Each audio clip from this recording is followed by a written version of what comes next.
पुष्पा नाम सुन के फ्लावर समझे क्या? फ्लावर नहीं। दोस्तों, जैसा कि हम सब ने बीते दिनों पुष्पा फिल्म में अल्लू अर्जुन को बतौर स्मगलर लाल चंदन की स्मगलिंग करते हुए देखा है, जिसमें हमें ये पता चला है कि आंध्रा के जंगलों में आज भी कितनी बड़ी मात्रा में लाल चंदनों की स्मगलिंग की जाती है। लेकिन उस फिल्म के बाद से हर जगह ये बात फैलने लगी है कि आखिर ये लाल चंदन इतना महंगा क्यों बिकता है, और अगर बिकता भी है तो सरकार इन चंदनों को लेकर इतनी चिंतित क्यों रहती है। ये सारे सवाल आज हर जगह पूछे जा रहे हैं, इसलिए हमने आज के वीडियो में एक कोशिश की है कि आपको लाल चंदन से जुड़ी हर वो बात बता सके जिस लकड़ी को दुनिया भर में इतना खास बनाती है। आइए शुरू करते हैं इस लाल चंदन उर्फ रक्त चंदन की कहानी। दोस्तों, लाल चंदन की बात करना इसलिए भी जरूरी है क्योंकि बतौर भारतीय हमारे लिए एक अनोखी बात है कि प्रकृति ने लाल चंदन सिर्फ हमारे देश को ही दिया है। जी हाँ, ये चंदन सिर्फ भारत में ही पाया जाता है। लाल चंदन के पेड़ ज्यादातर तमिलनाडु से लगे आंध्र प्रदेश के 4 जिलों चित्तूर, कडपा, कुरनूल और नेल्लौर में फैले शेषाचलम के पहाड़ी इलाकों में उगते हैं। लगभग 5 लाख वर्ग हेक्टेयर में फैले इस जंगली क्षेत्र में पाए जाने वाले इस अनोखे पेड़ की औसत ऊंचाई 8 से 11 मीटर होती है और बहुत धीरे धीरे बढ़ने की वजह से इसकी लकड़ी का घनत्व बहुत ज्यादा होता है। जानकार बताते हैं कि लाल चंदन की लकड़ी अन्य लकड़ियों से उलट पानी में तेजी से डूब जाती है क्योंकि इसका घनत्व यानी कि डेंसिटी पानी से ज्यादा होता है। यही असली रक्त चंदन की पहचान भी होती है। पहले जापान में भी इसकी काफी मांग थी, जहां शादी के वक्त दिए जाने वाले पारंपरिक वाद्य यंत्र शामिशेन बनाने के लिए लाल चंदन की लकड़ी इस्तेमाल होती थी। लेकिन अब यह परंपरा धीरे धीरे खत्म हो रही है, इसलिए वहां इसकी मांग भी घट रही है। आइए अब हम आपको बताते हैं कि इस चंदन की लकड़ी के कौन कौन से फायदे हैं जो इसे इतना महंगा बनाती है। लाल चंदन सबसे ज्यादा ब्यूटी प्रोडक्ट्स बनाने में इस्तेमाल में आता है और ये चेहरे की त्वचा को अच्छा बनाने के लिए बहुत ही ज्यादा असरदार होता है। इसकी एंटीबैक्टीरियल प्रॉपर्टीज के कारण ये स्किन की देखभाल के लिए एक बड़े पैमाने पर उपयोग किया जाता है। लाल चंदन पाउडर के रूप में भी बेचा जाता है, लेकिन ये बिल्कुल बारीक पिसा नहीं होता। त्वचा की देखभाल के लिए इसके पाउडर का उपयोग किया जाता है। इसके साथ ही ये चेहरे के दाग धब्बों को कम करने और मुहासों के इलाज में बहुत कारगर है। इसमें कूलिंग प्रॉपर्टीज होती है जो सूरज की रोशनी से स्किन टैन को दूर करने में भी मदद करता है। इसके अलावा लाल चंदन के पाउडर को मेडिकल उपयोग में भी लाते हैं। खास तौर से जब कोई अंग सूज जाता है तो लाल चंदन के पाउडर का लेप उस सूजन को तुरंत खत्म करने में बहुत कारगर होता है। इसके साथ ही इसके एंटीबैक्टीरियल प्रॉपर्टीज के कारण ही इसे शरीर के उन हिस्सों पर लगाया जाता है जहां बैक्टीरियल इन्फेक्शन फैल गया हो, खास तौर पर वो इन्फेक्शन जो बहुत आसानी से खत्म हो जाता है। क्योंकि अभी तक कैंसर की कोई दवा बहुत दावे के साथ नहीं खोजी गई है, इसीलिए इस चंदन पर भी थोड़ा बहुत ये दावा किया जाता है कि शरीर में पनप रहे शुरुआती दौर के कैंसर को खत्म करने की क्षमता रखता है, जिसके कारण इसकी मार्केट वैल्यू अपने आप बढ़ जाती है।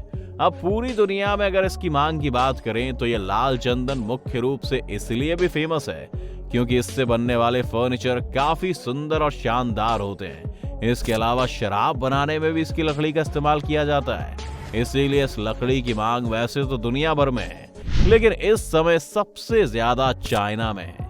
आंध्र प्रदेश सरकार के वन विभाग की वेबसाइट के मुताबिक पिछले साल दिसंबर में हुई नीलामी में चीन, जापान, सिंगापुर, ऑस्ट्रेलिया, संयुक्त अरब अमीरात के अलावा कुछ पश्चिमी देशों से लगभग 400 व्यापारियों ने इसके लिए बोली लगाई थी। और हैरानी की बात तो ये है कि इन 400 में से लगभग 150 चीनी कारोबारी थे। अब अगर इसके उत्पादन की बात की जाए तो चंदन का पौधा तैयार होने में लगभग 12 साल का वक्त लगता है, और अगर कोई व्यक्ति एक पौधा भी लगाए तो उसे इससे लगभग 5 से 6 लाख रुपए की कमाई हो सकती है। बता दें कि चंदन के पौधे को ज्यादा पानी की जरूरत नहीं होती है। इसे देखते हुए चंदन की खेती कभी भी निचले इलाके में नहीं करनी चाहिए जहां पानी रुकता हो, इससे पौधे के सड़ने का खतरा रहता है। चंदन की लकड़ी धीरे धीरे पकती है और तब उसमें से खुशबू आने लगती है। खुशबू आने का मतलब है कि चंदन की लकड़ी में वजन आने लगता है। चंदन के पौधे को जितना समय रखा जाए उसका वजन उसी हिसाब से बढ़ता है। चंदन 2 तरह के होते हैं, लाल और सफेद। भारत में ज्यादातर सफेद चंदन की ही खेती होती है क्योंकि यहाँ की मिट्टी उसी के हिसाब से अनुकूल होती है। वैसे लाल या सफेद रंग के चंदन का उत्पादन मिट्टी की पीएच पर भी निर्भर करता है। अगर पीएच 4.5 से 6.5 तक है तो लाल चंदन लगा सकते हैं। अगर पीएच इससे ऊपर है तो सफेद चंदन लगा सकते हैं। हरियाणा, पंजाब सहित यूपी में मिट्टी का पीएच 7.5 के आसपास है, जहां सफेद चंदन की खेती की जाती है। चंदन के पौधे तैयार होने के बाद वन विभाग को बताना होता है कि पेड़ कटने के लिए तैयार हैं। उसके बाद वन विभाग आगे का निर्देश देती है और निर्यात का काम शुरू होता है। बता दें कि चंदन दुनिया का सबसे महंगा पेड़ है, क्योंकि इसकी लकड़ी प्रति किलो 27,000 रुपए के आसपास बिकती है और एक पेड़ से लगभग 15 से 20 किलो लकड़ी निकल जाएगी, जिसे बेचने पर 5 से 6 लाख रुपए की कमाई होती है।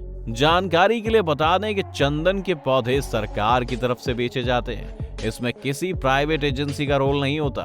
अभी सरकार ने चंदन के निर्यात पर भी रोक लगा रखी है। प्राइवेट एजेंसी इस चंदन का निर्यात नहीं कर सकती।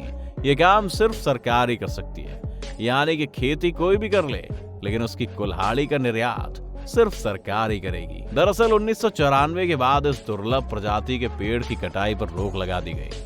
उसे आंध्र प्रदेश से बाहर ले जाना भी गैर कानूनी करार दे दिया गया।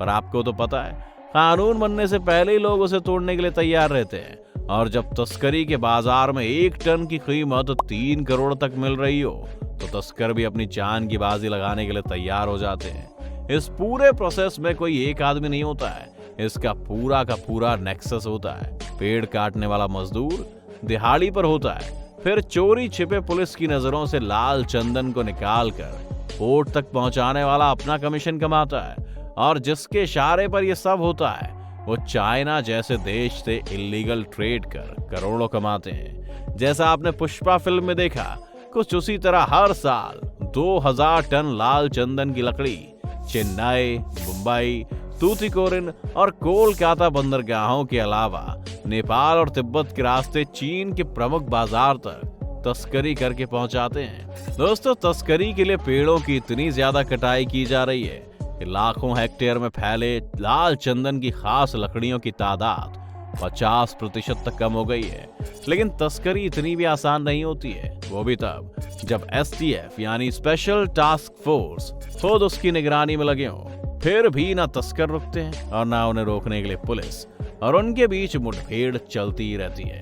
2015 में तो इस तस्करी को रोकने के लिए एक साथ 20 तस्करों का एनकाउंटर भी कर दिया गया था और एक बड़ी संख्या में गिरफ्तारी भी हुई।